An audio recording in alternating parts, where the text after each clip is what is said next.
नमन त्या प्रकाशाला ज्याने अंधार कापला, नमन त्या महापुरुषाला ज्याने उद्धरले साऱ्या जगाला, ज्यांच्या लेखणीने लिहिला इतिहास समतेचा, त्या भिमरायाला माझा मानाचा मुजरा, माझा मानाचा मुजरा.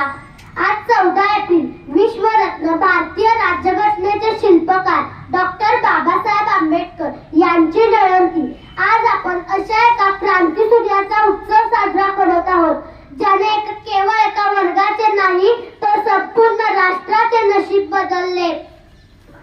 बाबासाहेबांचे कार्य अफाट आहे, पण त्यातील सर्वात लखलखते रत्न म्हणजे भारतीय संविधान. 15 ऑगस्ट 1947 ला भारत स्वतंत्र झाला खरा, पण देशाला चालवण्यासाठी नियमांची गरज होती. ही जबाबदारी सोपवण्यात आली डॉक्टर आंबेडकरांकडे. बाबासाहेब म्हणायचे